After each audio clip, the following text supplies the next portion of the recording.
Lain kali nak rekam video, pegang dulu. Otak jangan buh pada lutut. Ni tengok lori ni ya.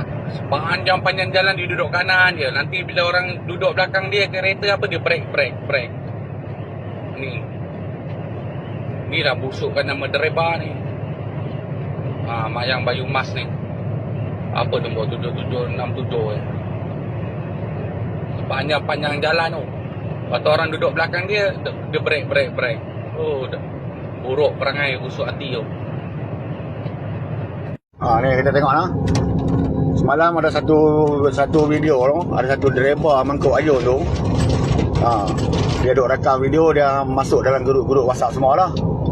Dia kata driver Bayu Mas duduk lorong kanan berterusan. Halo bro, setakat kalau bawa lori 2-3 tahun tak payah sembang pandai bro. Aku ni tu atas lori lah bang. Hang tengok permukaan jalan macam mana tu. Ni aku duduk lorong kiri tau. Sepatutnya aku tak duduk lorong kiri tau, sebab aku nak ambil video bagi hang tengok. Hang tolong kiri mata lalu hang nampak tu. Nampak? Sebab tu aku duduk lorong kanan. Aku bukan macam hang buta tuli nak langgar lubang, nak terjun lopak. Sorry bro no. Sebab kita lori cari makan. Takat kalau hang bawa lori cak ayam, Dino pekak kan, Nissan pekak aku tak tahulah. Tak apalah, sepepak murah. Hang tahu Volvo sepepak berapa? Lain kali nak rekam video, pegang dulu. Otak jangan buh pada lutut.